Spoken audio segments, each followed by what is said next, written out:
Hey guys, welcome back. আজি আমাৰ part 2 হয়। চ' আমি আজি $16 পৰা $17 বনাবৰ কাৰণে ট্ৰাই কৰিম। চ' আজি বেচিকেলি আমি দুটা ট্ৰেড ল'ব লাগিব। যদি দুটা প্ৰফিট কৰোঁ তেতিয়াহ'লে $17 ক্লজ কৰিম। চ' লেটছ চি,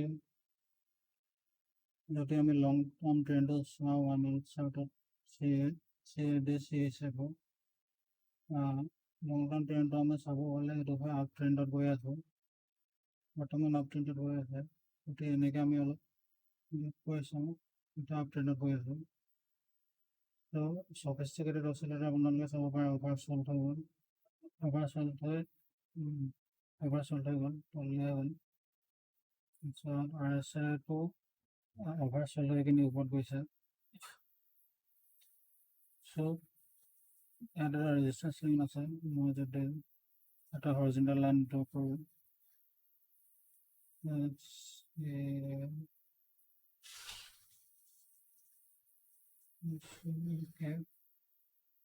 যদি হৰিজেণ্টেল লাইন যদি ড্ৰ কৰোঁ, I guess এটা ৰেজিষ্টেঞ্চ আছে, ইয়াত এটা ৰেজিষ্টেঞ্চ আছে। যেতিয়া ছাপোৰ্ট যেতিয়া ৰেজিষ্টেঞ্চটো ক্ৰছ কৰি কিনে ইয়াত ছাপোৰ্ট লয়, আৰু যদি ইয়াত যদি এইটো যদি ৰেজিষ্টেঞ্চ ৰেচপেক্ট নকৰে তেতিয়াহ'লে তলত এটা ছাপোৰ্ট আছে হ'ব।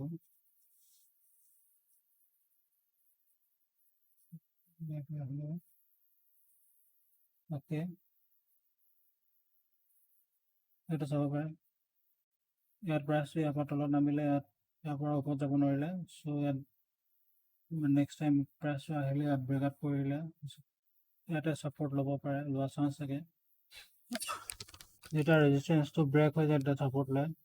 চ' এইটো এটা জ'ন হয় বেচিকেলি, ইয়াত এটা ছাপোৰ্ট আছে। চ' লেটছ চি, তাৰপিছত আমি লৈছোঁ ইয়াত মুভিং এভাৰেজ লৈছোঁ 9 আৰু 5 আৰু 13 SMA লৈছোঁ, চিম্পল মুভিং এভাৰেজ।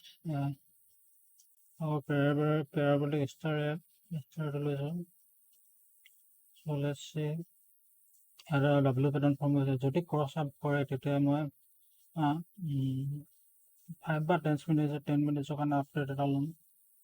যদি ইয়াৰ পৰা যদি ক্ৰছ কৰে 10 মিনিটছৰ কাৰণে আপডেট এটা ল'ম। 5 অ'কে, যদি মুভিং এভাৰেজ এটা যেনেকৈ ক্ৰছ আছে, মুভিং এভাৰেজ ইয়াত যেনেকৈ ক্ৰছ কৰিলে 13 মুভিং এভাৰেজ 13 মুভিং এভাৰেজ যেতিয়া ক্ৰছ কৰিলে তেতিয়া প্ৰাইচ ইমান টাইম কাৰণে আপ গ'ল। 1 2 3 4 5 6 7 8 9 10 12-13 মিনিটছ কাৰণে আপ গৈছে। চ' ইয়াতো যাব পাৰে, ক্ৰছ কৰিলে 12-13 মিনিটছৰ কাৰণে আপ গৈছে। চ' মাৰ্কেটত চবসময় একেই হৈ নাথাকে। এতিয়া যেনেকৈ মই আপোনালোকক দেখাইছোঁ ক্ৰছ হৈছে আপ গৈছে, চব সময় তেনেকুৱা নহয়। সদায় ষ্ট্ৰেটেজিবিলাক বদলি কৰিব লাগিব। কিন্তু অকল এটা ষ্ট্ৰেটেজি আপোনালোকে কেতিয়া বদলি কৰিব নালাগে, সেইটো হ'ল ছাপোৰ্ট এণ্ড ৰেজিষ্টেঞ্চ আৰু ট্ৰেণ্ড লাইন, সেইকেইটা সদায় একেই থাকিব। লেটছ চি কি হয় এতিয়া।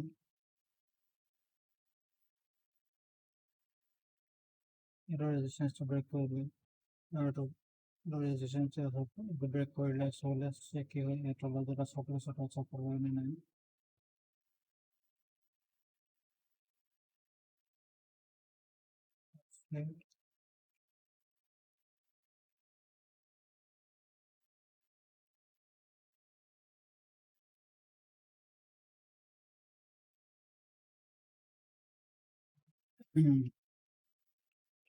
কি হয়, মুভিং এভাৰেজ যদি ক্ৰছ যায় আপডেট ল'ম। কি হয় এইটো,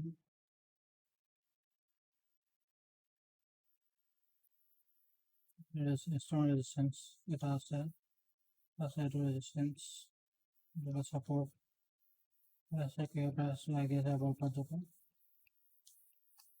যদি মুভিং এভাৰেজ ক্ৰছ যায় ল'ম, প্লাছ এবাৰ 87।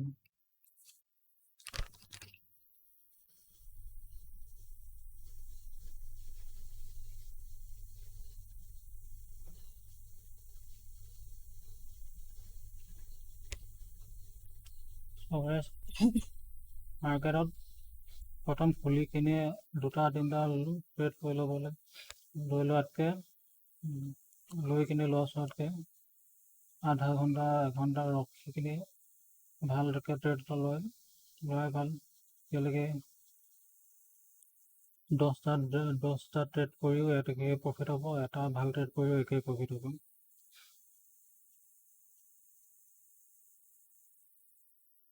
তো ভাল এটা বা দুটা ট্ৰেড কৰিব লাগে মাৰ্কেটটো ভালকৈ চাই।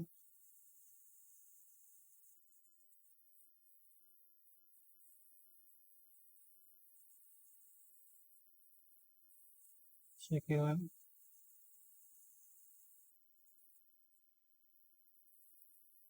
যাতে ব্ৰেকআউট কৰে 2-3 মিনিটছ মানে ডাউন ল'ব পাৰে। কি হয়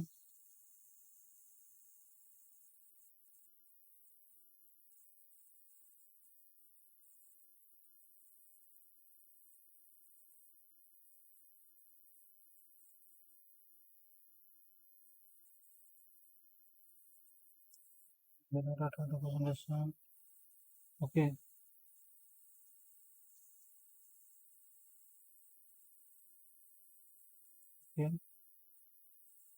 JPY যদি আমি চাব যাওঁ তাহলে এটা আপ ট্ৰেণ্ড হৈ আছে।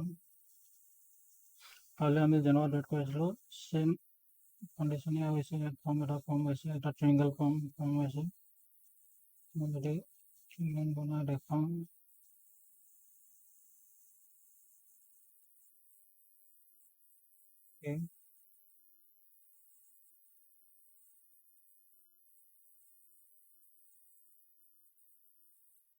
লাইন বনাই দেখাওঁ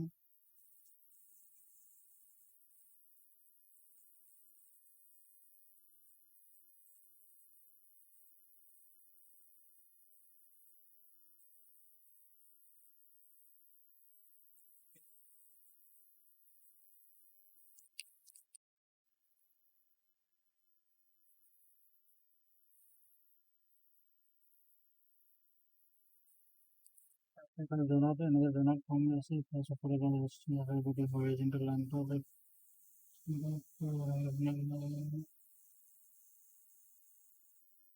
কালি গেছ চেম ইয়াতে এনেকুৱা মাৰ্কেটত ট্ৰেড লৈছিলোঁ, চেম পেটাৰ্ণ ফৰ্ম হৈছিলে।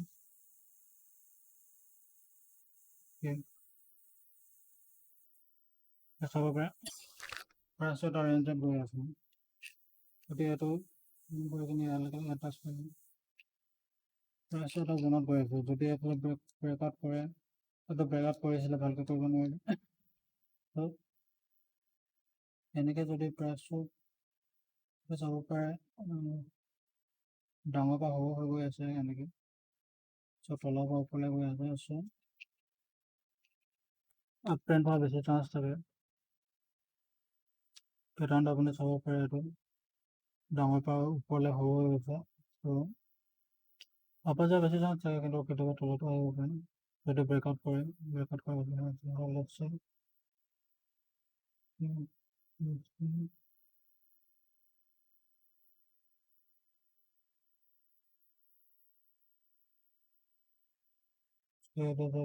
ক্লাছ ওকে ক্লাছ বনালে 10 মিনিটছৰ কাৰণে আপডেট এটা লৈছোঁ। কি হয়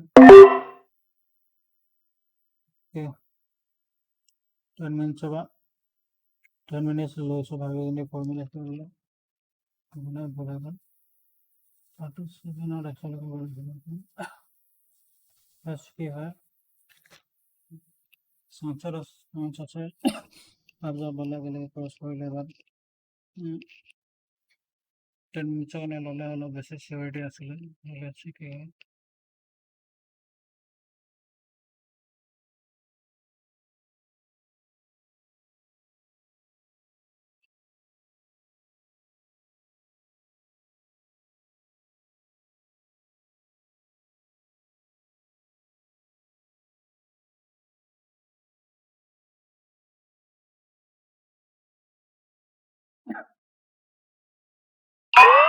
ওকে গাইছ, প্ৰফিটত লছ কৰিলোঁ। চাব পাৰে বেলেঞ্চ 16.88 হ'ব। 5 minutes of uptrend. Okay, to 5 minutes of uptrend. Okay. So, breakout কৰিলে.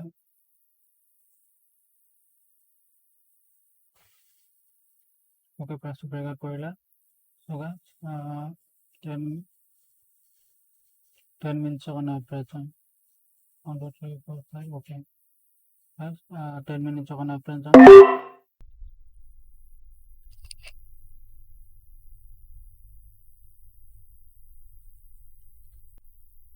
Okay, guys, 6 minutes of an uptrend. Again, market এটা support বনাইছে. Let's see কি হয়.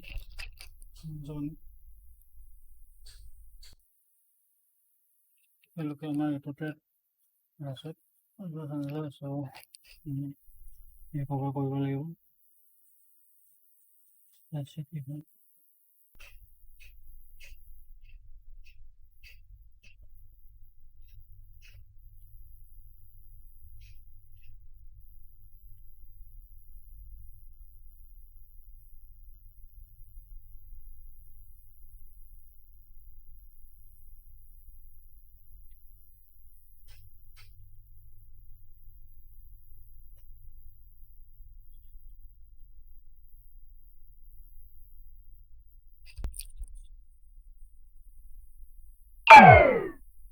Okay, guys.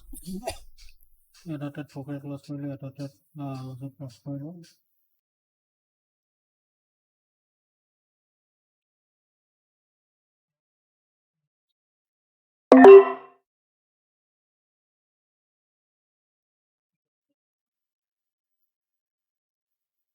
Priceৰ Indian directionটো okay হয়.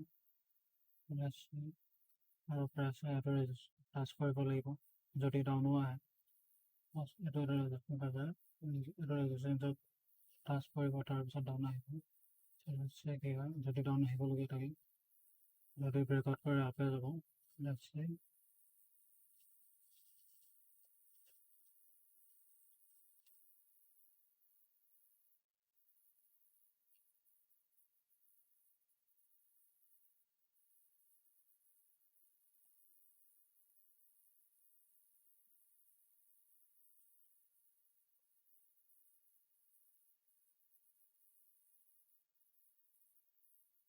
Okay, guys. Profit close কৰিলো $17.61. $17 আমাৰ ভিডিঅ'টো হেৰি হৈ গ'ল. আপোনালোকে চাব পাৰে. Short trend গৈ আছে. Pattern resistance ল'ব পাৰিব. But our target 17.61. So 16 ইমান দূৰত চলে hit কৰিছিল. So $70 আমাৰ profit target. পালো. তিনটা profit কৰিলো, এটা loss হ'ল. তিনটা trade profit হ'ল, এটা loss হ'ল. আজিলৈ এটা চাবলৈ বেলেগ এটা